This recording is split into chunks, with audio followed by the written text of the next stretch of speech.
ሰላም ሰላም፣ እንኳን ወደዚህ ቻናል በደህና መጣችሁ። በዛሬ ቪዲዮ በስድስተኛ ክፍል መጽሐፍ ውስጥ የተጠቀሱት ኒድንትና ሃድ ቤተር የሚሉ ቃላቶችን እንመለከታለን። እነዚህ ቃላቶች አስቸጋሪ ናቸው ወይስ እንደ ቀላል አማራጭ በመጠቀም እናቀርባለን ወይም ማቅረብ እንችላለን?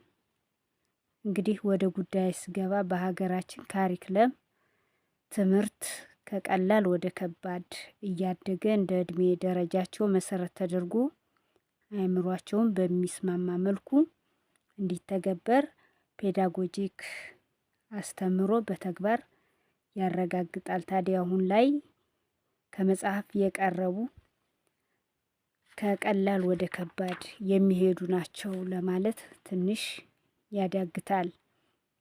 ይኸውም ያልኩበት ምክንያት እነዚህ ቃላት ኒድንትና ሃድ ቤተር የሚሉ ከ11 እስከ 12 እድሜ ክልል ውስጥ ያሉ ተማሪዎች ተገቢ አይደለም። እነዚህ ቃላቶች ለስድስተኛ ክፍል ተማሪዎች መሰጠት አይገባቸውም። ይህ ከሆነ ተማሪዎቹ በቀላል አገላለጽ እውቀታቸውን ማዳበርም ሆነ ማሳደግ ያዳግታቸዋል።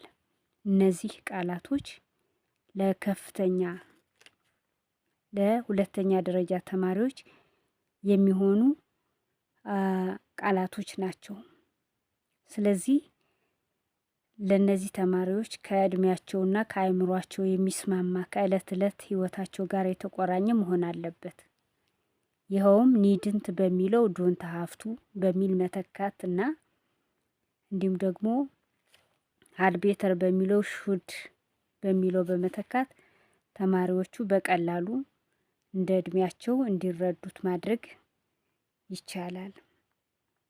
ስለዚህ በአጠቃላይ ይህ የሚሆንበት ምክንያት ከቀላል ወደ ከባድ ቃላትን በማስተማር የተማሪዎችን እውቀት ማሳደግ ይቻላል። እንዲሁም ከእድሜያቸው ጋር መሰረት ያደረገ መጽሐፍ መቅረብ አለበት። በተጨማሪም የይዘቶቹ ክፍሎች በትክክለኛ መለየት አለበት። ለስድስተኛ ክፍል እና ለዘጠነኛ ክፍል የሚሰጡ መጽሐፍቶች በጥራት ተለይተው መቅረብ አለባቸው።